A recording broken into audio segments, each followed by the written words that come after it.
There's a war happening right now that nobody's teaching you to fight. Every conversation is a negotiation. Every silence is a move. Every time you explain yourself, you're giving away intelligence. The people who win aren't the ones with the best arguments. They're the ones who understand that most battles are lost in the preparation phase, where you revealed too much too soon to the wrong audience. I'm going to teach you how to move through the world like water, formless, responsive, and ultimately unstoppable. But first, you need to understand why your current strategy is destroying you.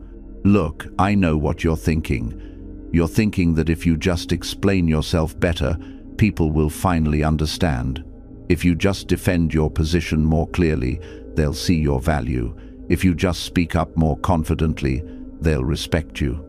And I'm here to tell you something that might sting at first, but will eventually set you free.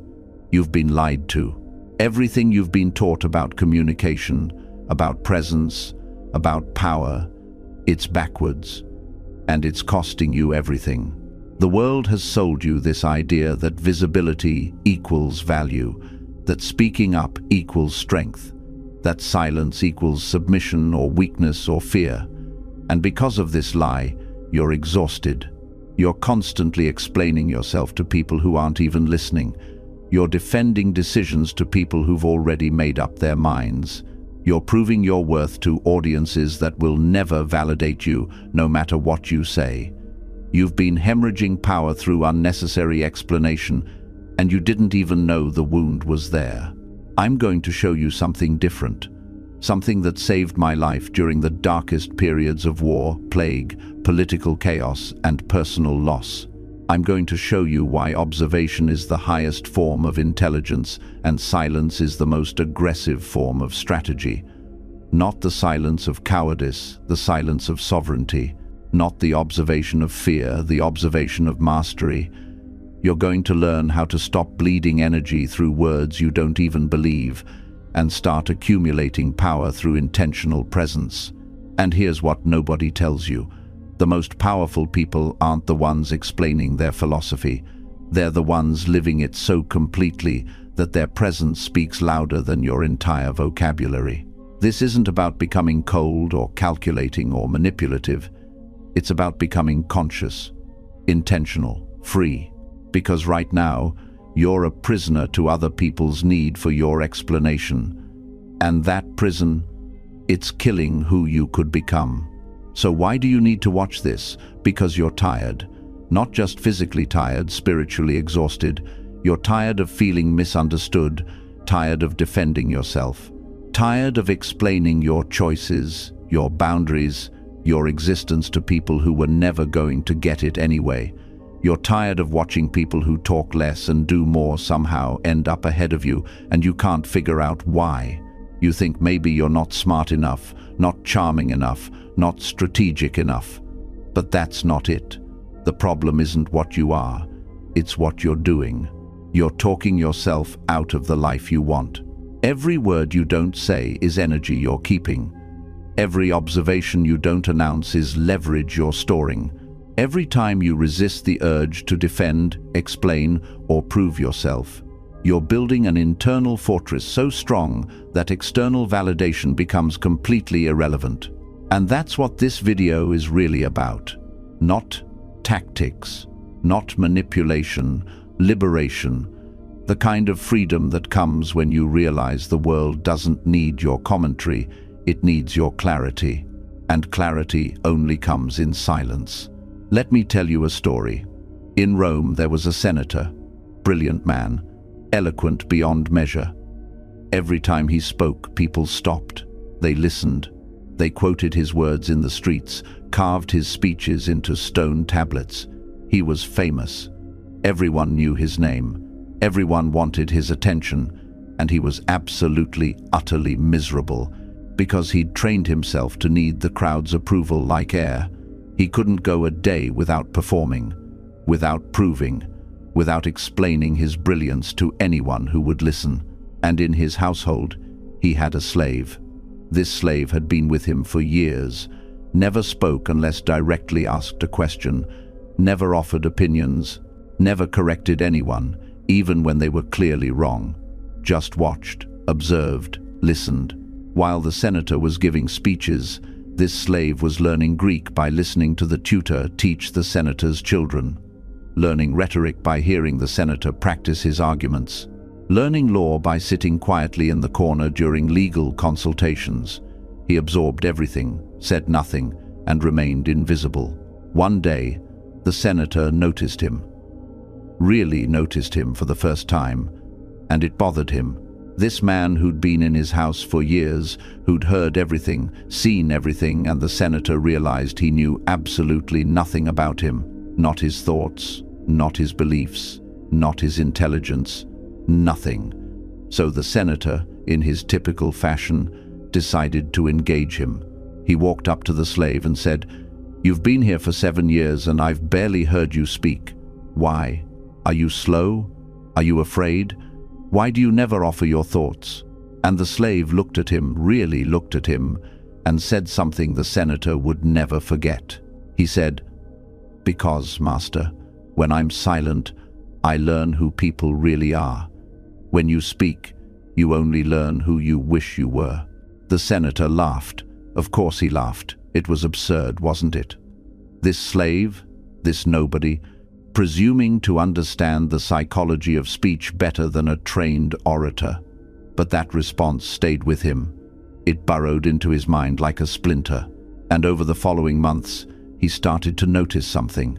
He started to see that every time he spoke, he was performing. Every argument was a test. Every explanation was a defense. He wasn't communicating, he was constantly auditioning for approval, and it was exhausting him. Then came the political crisis. There was a shift in power, an unexpected move by one of the rival factions, and the senator, true to form, responded loudly. He made speeches. He took strong public positions. He aligned himself clearly, definitively, eloquently. He made promises. He revealed strategies. He told people exactly where he stood and why they should stand with him. He did everything a great communicator is supposed to do. And he destroyed himself. Because while he was broadcasting his every thought and intention, his rivals were watching. They were learning his patterns, his alliances, his weaknesses. They were using his own words as a map to destroy him. Within 6 months he'd lost everything. His position, his wealth, his reputation. People who'd quoted his speeches were now mocking them. Allies he'd trusted had betrayed him, using information he'd freely given in his endless explanations. But the slave? The slave had been watching the entire time. Not just his master, but everyone. He'd seen the coup coming months before it happened. He'd noticed the small signals, the subtle shifts in loyalty, the quiet conversations that stopped when certain people entered rooms. He hadn't said a word about any of it. He'd simply observed and quietly prepared. When the senator lost everything, the slave had already secured his own freedom. Not through eloquence, not through argument, through attention. The senator, now broken and humiliated, came to the slave one final time, and he asked, "How did you know? How did you see what was coming when I, with all my education and connections, was blind?" And the slave said something the senator should have understood from the beginning. "Master, you were so busy talking about the game that you forgot to watch it being played. I had nothing to say, so I had everything to see. Now, I want you to sit with that for a moment. Because that senator lives in all of us. Every time you over-explain, every time you defend yourself to people who've already decided not to understand, every time you feel the need to prove your intelligence, your worth, your decisions to an audience that isn't even really listening, you're that senator, performing brilliantly while bleeding power. But the slave also lives in you. That part of you that knows deeply, knows that most of your words are wasted. That observing is more valuable than broadcasting. That silence creates space for intelligence to enter. You've felt it. Those moments when you held back and suddenly saw something everyone else missed. Those conversations where you barely spoke but walked away with all the real information. You know this truth already. You've just been taught to distrust it. Here's another way to think about it. Imagine you're in a war room. There are 10 people in this room, and you're one of them. Everyone's debating strategy for an upcoming battle. Voices are rising, egos are clashing. The aggressive one is dominating the conversation, insisting his plan is foolproof. The anxious one keeps pointing out problems but offering no solutions. The political one is trying to please everyone, shifting his position based on who spoke last. And everyone wants their intelligence validated. They want to be heard, they want to matter. You say nothing. Not because you're afraid, not because you don't have ideas, but because you're counting, you're watching. You notice that the aggressive one has contradicted himself 3 times in 15 minutes. He's not confident, he's compensating. The anxious one touched his throat every time he mentioned the enemy's general. There's something personal there, some history he's not mentioning. The political one keeps looking at one specific person before committing to any position. That's who really has his loyalty.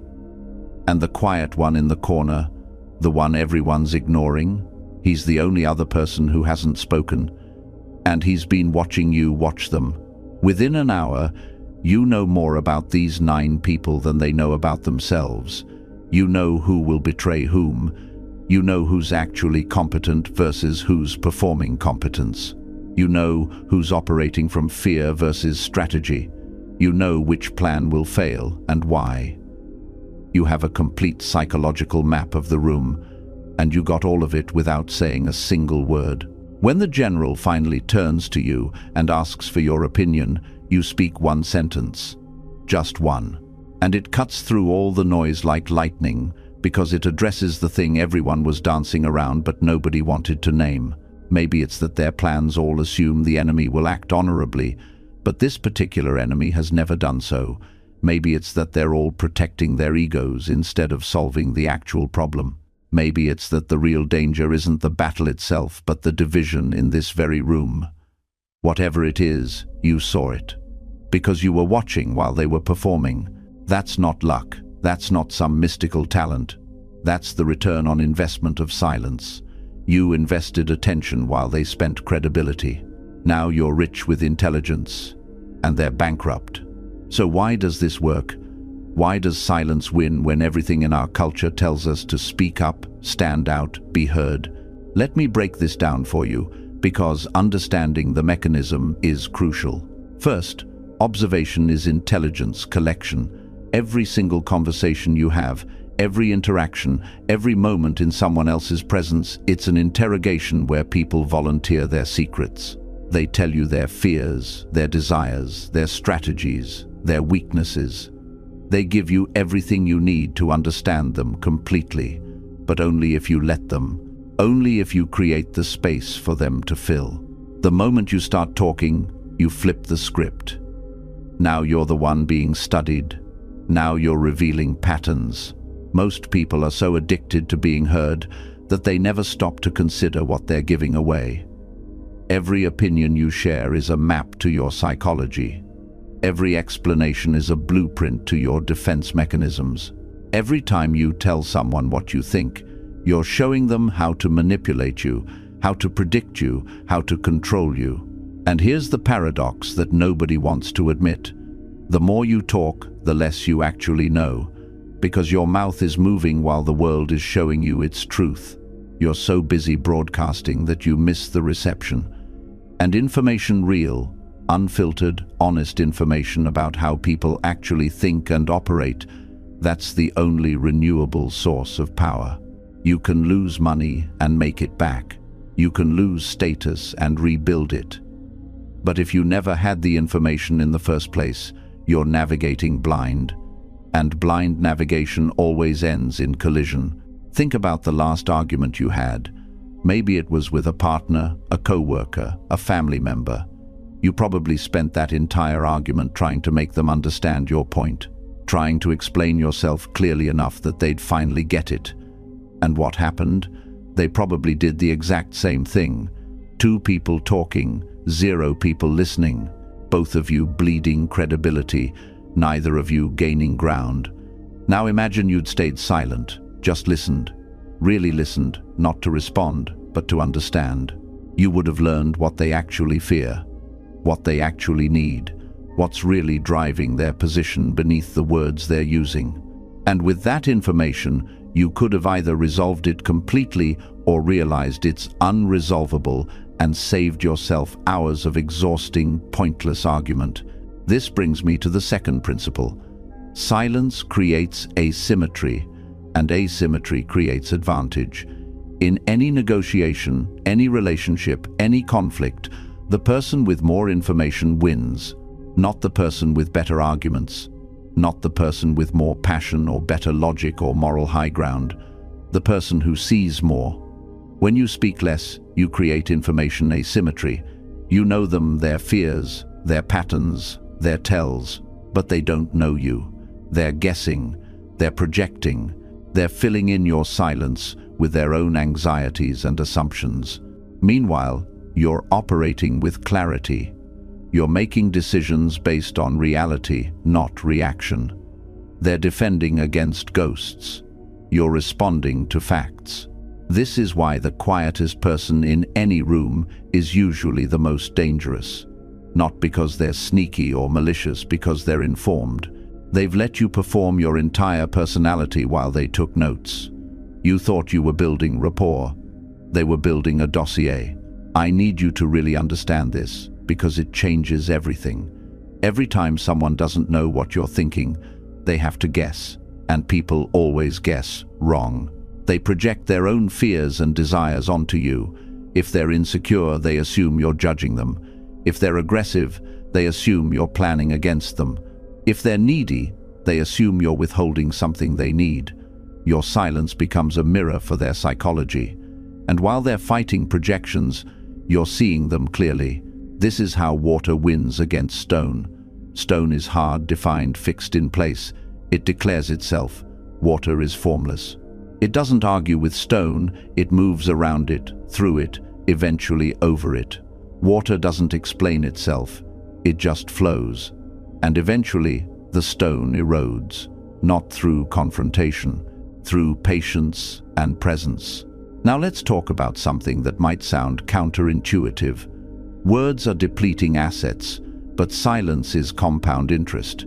Every time you speak, you spend credibility, you take a position, you create expectations, you give people ammunition to use against you later. Most of your words are inflationary, they devalue your currency. You say something today that contradicts something you said last week, even slightly, and suddenly your reliability is questioned. You make a promise and can't fulfill it exactly as stated, and suddenly your integrity is doubted. Every word is a bet. And most people are making hundreds of losing bets every single day. But silence. Silence accumulates. It builds mystique. It creates scarcity. It makes people come to you instead of you chasing them. It makes your eventual words land with nuclear weight because you've been so selective. Think of it this way. If you speak 100 times a day, each word is worth 1% of your credibility. If you speak 10 times a day, each word is worth 10%. Scarcity creates value. This is basic economics, but somehow we forget it when it comes to communication. The people whose words matter most are the people who speak least. When they do speak, rooms go silent. Not because they're loud, because they're rare. They've trained everyone around them to understand that if they're speaking, it matters. You can do the same thing. But you have to be willing to let most moments pass without your commentary. You have to be comfortable with other people filling the space. You have to trust that your value doesn't require constant advertisement. But here's where it gets deep. Here's where we have to be really honest about what's actually happening. Most speech isn't communication. Most speech is fear in disguise. Why do we talk so much? Why do we feel this compulsive need to explain ourselves, to be understood, to be validated?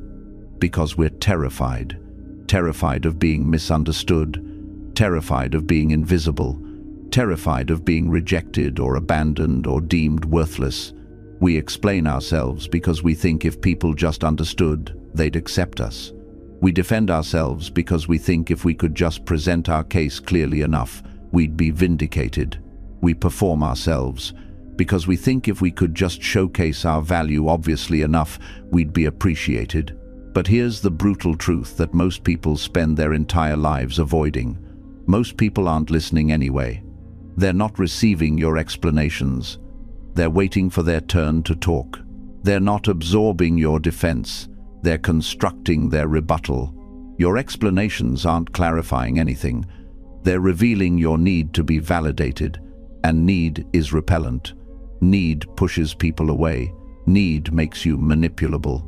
When someone knows you need their approval, their understanding, their validation, you've given them your leash. They can yank it whenever they want. They can withhold what you need and watch you perform harder and harder, exhausting yourself for scraps of acknowledgement.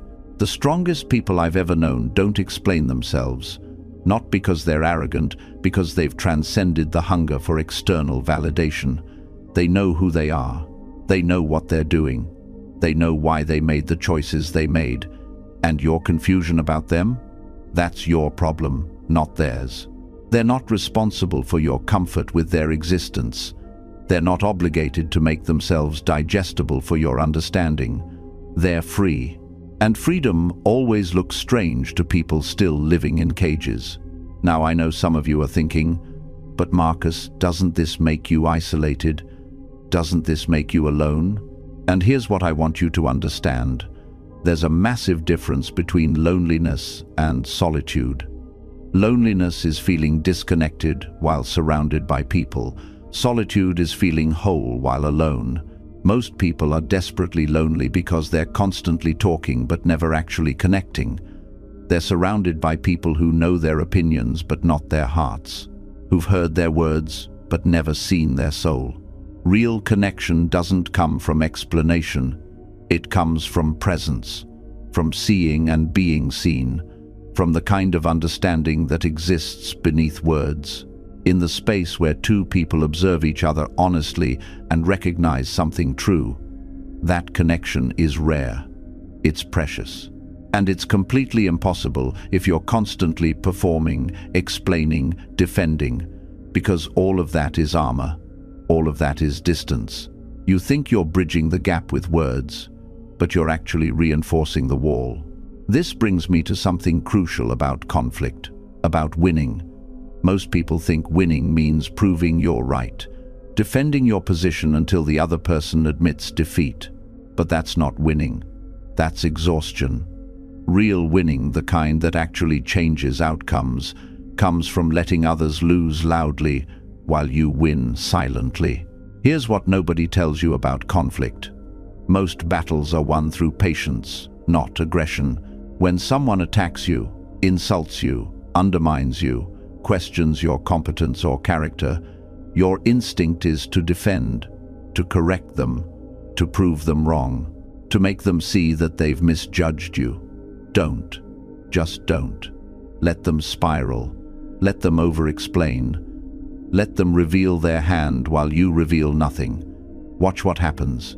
They'll exhaust themselves. They'll contradict themselves. They'll say something in anger that exposes their real motivation. They'll lose credibility with everyone watching. And you'll have done nothing except refuse to engage. You'll have kept your energy, your dignity, your power. You don't need to destroy your enemies. You just need to get out of the way while they destroy themselves. Your silence is the rope. Their anxiety is the noose. I watched this play out 1,000 times in Rome. Someone would accuse me of something: corruption, favoritism, weakness. The entire Senate would watch to see how I'd respond. And I'd say nothing. Not defensively, not passive-aggressively. I'd just let the accusation sit there in the air. And the accuser, uncomfortable with the silence, would start elaborating. They'd add details, make it more dramatic. And with each addition, the whole thing would become less believable. They'd overplay their hand. Other senators would start questioning the validity. and I never said a word. The accusation collapsed under its own weight. That's not strategy, that's physics. Lies require constant energy to maintain. Truth can rest in silence. But here's where it gets really interesting. This isn't just about external conflicts. This principle applies to your internal world too. Most people are at war with themselves. They have this constant internal commentary, judging every decision, questioning every move, defending every choice to some imaginary tribunal in their head. It's exhausting. You make a decision, and immediately you're explaining to yourself why it was the right call. Something goes wrong, and you're defending yourself to yourself. Someone criticizes you, and you spend hours crafting the perfect response in your mind that you'll never actually deliver. All of that internal speech, it's the same problem. You're trying to validate yourself to yourself. You're trying to prove you're worthy of your own existence. And as long as you're doing that, you're divided. Part of you is the defendant, part of you is the judge, and none of you is actually living. Observation without judgment. That's the key to internal peace. Watching your thoughts without needing to justify them. Noticing your emotions without needing to defend them. Seeing your patterns without needing to explain them. This is where it gets spiritual, where philosophy becomes practice. Real observation is egoless. It's curiosity without conclusion. It's watching without needing to label, categorize, or control. When you master this internally, something miraculous happens. You stop being reactive externally. Someone insults you, and instead of anger, you feel curiosity. Interesting. Why did that bother them? What fear is driving that? Someone praises you, and instead of attachment, you feel observation. What are they trying to gain? What do they need from me? You become fluid, untouchable, because nothing can hook you. You're just watching the show. And when you watch the show without getting caught in the drama, you see things other people miss. You see that most conflict is people fighting projections of each other, not actual each other. You see that most ambition is people running from fear, not toward desire. You see that most communication is people trying to convince themselves, not you. And with that seeing comes compassion, real compassion, not pity, not condescension, but genuine understanding that everyone is struggling with the same fundamental confusion about who they are and why they're here. That compassion doesn't make you weak, it makes you powerful, because you stop taking things personally. When someone attacks you, you see the attack isn't about you, it's about them, their fear, their pain, their confusion, and you don't need to defend against it because it was never aimed at the real you anyway. They're fighting a ghost. You can just step aside and let them tire themselves out. This is what it means to move like water. Water doesn't fight. It flows, and it wins every time. Now let's talk about your power and why you need to keep it private. This is crucial. Your power, your philosophy, your strategy, your transformation, it's nobody's business. The moment you announce it, you invite debate. You invite skepticism. You invite people to test you, to challenge you, to make you prove it. And why? So they can feel comfortable, so they can understand you, so they can fit you into their existing framework of how the world works. You don't owe anyone your blueprint. Build in private, win in silence. Let your results be your testimony. The people who need to know will know. They'll see it in how you move, how you respond to pressure, how you handle crisis, how you treat people when nobody's watching. They'll feel it in your presence, not because you told them, because you showed them. And the people who don't see it? They were never your audience anyway. They weren't meant to understand. And that's okay. You're not required to be comprehensible to everyone. I'm going to tell you something that changed my life. When I became emperor, everyone expected me to make grand announcements about my philosophy, my intentions, my vision for Rome. They wanted speeches, manifestos, public declarations of who I was and what I believed, and I gave them nothing. I just started making decisions, quietly, consistently, based on principles I never had to explain. And you know what happened? Some people loved me, some people hated me, but everyone respected me, because they couldn't manipulate me, they couldn't predict me, they couldn't use my own words against me, because I hadn't given them enough words to weaponize. This isn't about being mysterious for mystery's sake. This is about protection. Every time you announce your transformation, you're creating hostages. People now expect you to maintain that transformation perfectly, or they get to call you a hypocrite. People now have a framework to judge you against, and humans love judging. You've taken an internal journey and made it a public performance, and performance kills authenticity. You start living for the audience instead of for yourself. I see this all the time now in your world. Someone decides to change their life. Great, beautiful. But instead of just changing it, they announce it. They post about it. They tell everyone what they're doing and why. And then what happens? They become accountable to the announcement instead of the actual change. They start performing the change for validation instead of living it for transformation. They need everyone to see their progress, witness their dedication, applaud their evolution. And when the applause stops or the progress stalls, the whole thing collapses. Because it was never about them. It was about the audience's reaction. Real transformation is quiet. It's private. It happens in the space between who you were and who you're becoming. And that space is sacred. Nobody else needs to be there. Nobody else can be there. It's yours, alone.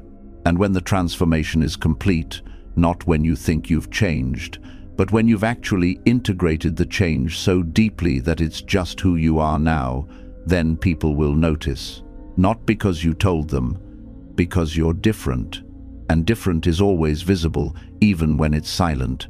So what does this actually look like? How do you live this? Because understanding isn't transformation. Agreeing with ideas isn't embodying them. Let me give you some practices, not rules experiments. Try them. See what shifts. But commit. Half-hearted silence is just awkwardness. First practice. The 3-second pause. Before you respond to anything, a question, an insult, an opportunity, pause. Count 3 full seconds in your mind. This does 2 things. First, it breaks the reactive pattern. You're no longer an automatic response machine. Something happens, and you don't immediately react. There's space between stimulus and response. And in that space, you're free. Second, it creates room for observation. In those 3 seconds, watch the other person. What are they revealing through body language? Are they nervous, aggressive, desperate? What are they hoping you'll say? What are they afraid you'll say? This tiny gap changes everything. Most people never experience it. They're trapped in an endless loop of react and defend, action, reaction, no gap, no choice, no freedom. You're going to create that gap deliberately. At first, it'll feel uncomfortable. People might even comment on it. Why are you being weird? Why are you just staring at me? Don't explain. Just smile slightly and then respond. They'll get used to it, and you'll start seeing things you've been missing your entire life. Second practice, the 1-sentence rule. For 1 full week, practice this. When someone asks you a question, answer in 1 sentence. No elaboration unless they specifically ask for it. No preemptive justification, no defensive explanation, just 1 clear, honest sentence. How was your day? It was challenging but good. That's it. Don't tell them about every detail. Don't explain why it was challenging. Don't justify why you still consider it good. Just answer and stop. You'll be shocked by 2 things. First, how much people respect brevity. They'll actually hear your answer instead of getting lost in a paragraph of explanation. Second, how often you've been over-explaining out of fear, not necessity. You'll catch yourself wanting to add more, wanting to clarify, wanting to make sure they understand. And you'll realize that wanting is insecurity. You're afraid they'll misunderstand and judge you. You're afraid one sentence isn't enough to prove your value. That's the fear talking. Let it talk. Don't obey it. Third practice, the observer's journal. Every evening before you sleep, write down 3 things you noticed about people that day. Not judgments, observations. Not, he's an idiot, but he touched his neck twice when discussing his marriage. Not, she's so fake, but she asked 3 questions, but didn't wait for answers to any of them.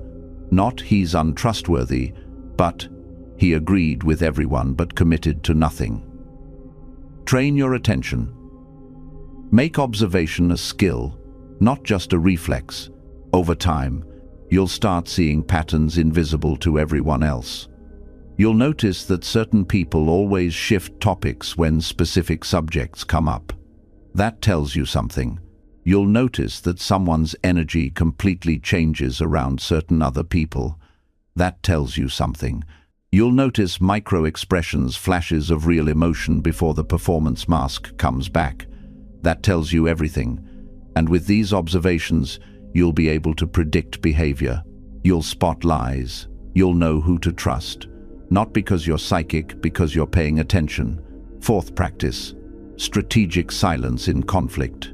Next time someone criticizes you or tries to provoke you, try this. Say nothing. Not defensively, not passive-aggressively, just receive it. Let it land. Let them finish completely. And then, calmly, with neutral tone, I'll think about that. And walk away. Do not defend. Do not explain. Do not even acknowledge whether you agree or disagree. Just acknowledge that you heard them and leave. Watch what happens. They'll either escalate, which reveals their true intent wasn't to help you but to hurt you, or they'll soften, maybe even apologize, which reveals their criticism came from their own insecurity. Either way, you learn, you get information, and you keep your power, because you didn't spend it defending against something that might not even be true. You didn't give them the satisfaction of seeing you react. You didn't give them material for future attacks. You just existed, unmoved, and let them exhaust themselves against your silence. Fifth practice, the energy audit. For 3 full days, pay attention to how you feel after conversations. Not what was said, how you feel. Which conversations drain you? Which ones fill you? Make a list. You'll discover something crucial. The most exhausting conversations are almost always the ones where you talked too much, where you explained yourself, defended yourself, performed yourself. You walked away tired, maybe even resentful, definitely depleted. The energizing conversations, the ones where you mostly listened, where you were present but not performing, where you connected without needing to prove anything. This is your body teaching you the lesson your mind keeps resisting. Silence is restoration. Speech is expenditure. Most of us have it backwards. We think talking is connection and silence is isolation. But it's the opposite. Real connection happens in silence, in presence, in the space where 2 people exist together without needing to fill every gap with noise. And that connection feeds you, nourishes you, while performance, even successful performance, drains you dry. Sixth practice, let your work speak. Instead of announcing your goals, your intentions, your transformations, just do the work. Quietly, in private, without commentary. You're going to change your life? Great. Change it. Don't post about it. Don't tell people about it. Don't create accountability groups or public commitments. Just wake up every day and do the work. When people notice the change, and they will let them wonder, let them ask. And when they do, give them the gift of mystery. I'm just focusing on what matters. That's it. No manifesto, no explanation, no detailed account of your journey. You're not performing growth. You're living it. There's a difference, and everyone can feel it. The person who talks about going to the gym never looks like they go to the gym. The person who talks about writing a book never finishes the book. The person who announces their spiritual awakening is usually still asleep.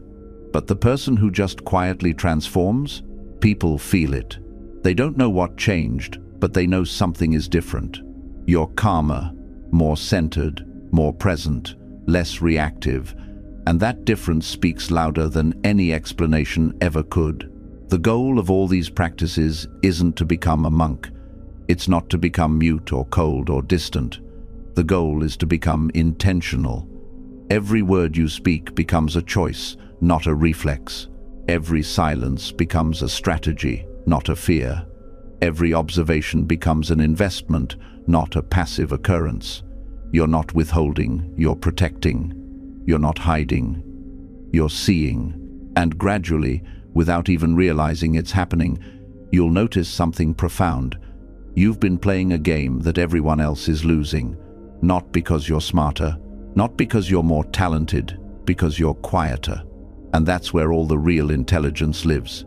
Think about the people who actually run the world, not the ones on TV giving speeches, not the ones with the biggest social media followings, the ones who actually make decisions that shape reality.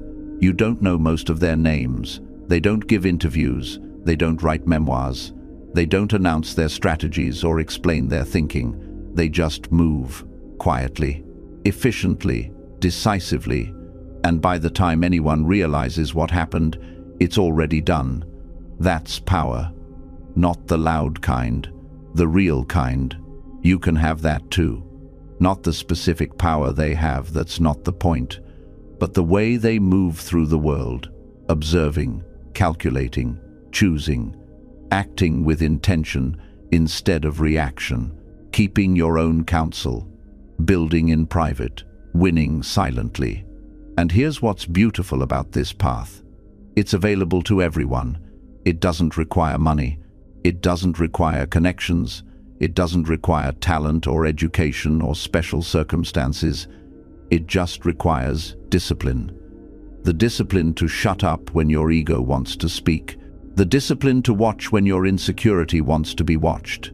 The discipline to build when your fear wants to announce. And I'm not going to lie to you, this discipline is difficult, especially at first, because you've been conditioned your entire life to do the opposite, to speak up, to make yourself known, to prove your value constantly. Every institution you've been part of, school, work, society, has reinforced this. The squeaky wheel gets the grease. The one who speaks up gets heard. Visibility equals success. You've been marinated in this philosophy since birth. And now I'm telling you it's wrong. That's a hard thing to accept. But pay attention to your own experience. Really pay attention. When have you felt most powerful? Was it when you were explaining yourself, or when you simply knew who you were and didn't need to explain? When have you made your best decisions? Was it when you were broadcasting your thoughts, or when you were quietly processing information? When have you felt most respected? Was it when you were proving your worth, or when you were so clearly valuable that proof was unnecessary?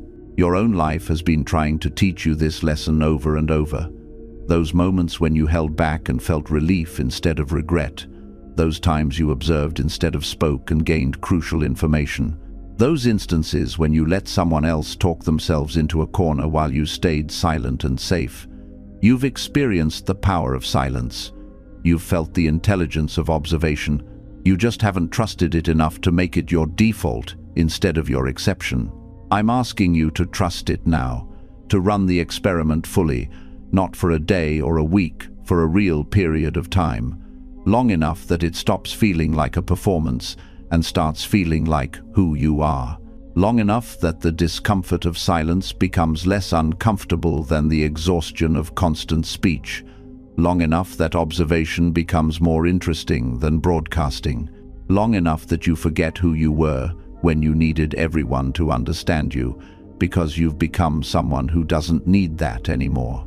And here's what I can promise you, based not on theory but on lived experience across decades of war and peace, success and failure, public triumph and private struggle, you will become more powerful. Not loud powerful, not obvious powerful, quiet powerful, real powerful. The kind of power that doesn't need to announce itself because everyone can feel it. The kind of power that doesn't need to defend itself because it's not actually threatened by criticism. The kind of power that doesn't need to prove itself because it's so clearly present that proof is redundant. You'll make better decisions because you'll have better information. You'll avoid traps others walk into because you'll see them coming. You'll build deeper relationships because you'll actually be present instead of performing. You'll feel less exhausted because you'll stop spending energy on people who were never going to get it anyway.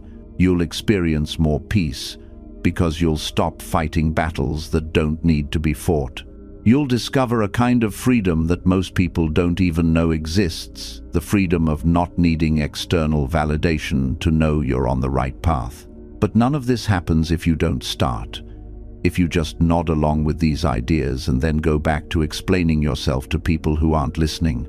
If you agree this makes sense but don't actually change how you move through the world. Ideas without practice are just entertainment. And you didn't come here to be entertained. You came here because something in you recognized truth. Something in you knew that the way you've been living isn't working.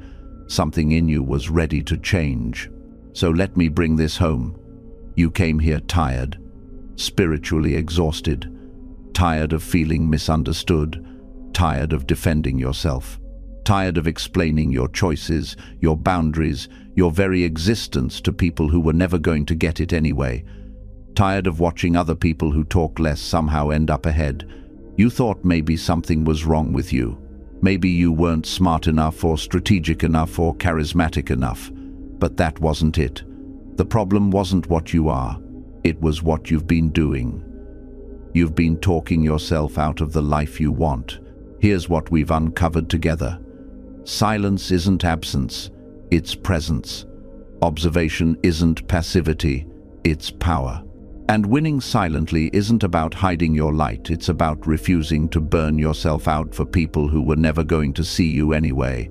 Every word you don't say is energy you're keeping. Every observation you don't announce is leverage you're storing. Every time you resist the urge to defend, explain, or prove yourself, you're building an internal fortress so strong that external validation becomes completely irrelevant. Now, imagine yourself 6 months from now. You walk into a room and you don't need to announce yourself. People feel your presence anyway. You don't need to defend your decisions. Your results speak. You don't need to explain your philosophy. Your life is your philosophy. You've stopped hemorrhaging energy through unnecessary words and started compounding power through intentional silence. You're not more cold, you're more clear. Not more distant, more discerning. Not less connected, more genuinely connected to the few people who actually matter. You've stopped playing everyone else's game and started winning your own. That person isn't a fantasy. That's not some unreachable ideal. That's who you become when you stop talking yourself out of greatness and start observing yourself into it. That's who's waiting on the other side of this decision. The decision to trust silence over speech, observation over performance, presence over proving. It's already in you. You just have to stop covering it up with noise. And I need you to hear this clearly, so let me say it directly. You are not required to explain yourself to people who've already decided not to understand you. You are not obligated to fill every silence with proof of your worth. You are not broken for wanting less noise and more clarity. You've just been playing a rigged game, one that rewards performance over substance, volume over value, reaction over reflection. But you don't have to play that game anymore. Here's your new truth. And I want you to let it sink all the way down into your bones. Silence is sovereignty. Observation is mastery. And you don't need anyone's permission to stop bleeding power through words you don't even believe. You are allowed to be unknown You are allowed to be misunderstood. You are allowed to keep your transformation private, your strategy quiet, your power hidden until the exact moment it needs to be revealed. You are allowed to move through the world like water, formless, responsive, and ultimately unstoppable. The people who are meant to see you will see you. The people who are meant to understand will understand. And the people who don't, they were never your concern in the first place. You're building something bigger than their comprehension. You're becoming someone deeper than their judgment. You're accessing a kind of power they don't even know exists because they've been too busy talking to discover it. So if this resonated with you, if something shifted while you were listening, I want you to do something for me. Leave a comment, just one word, whatever feels true. Seen, heard, changed, beginning. Whatever captures where you are right now. I read these, not because I need the engagement, because I want to witness your commitment.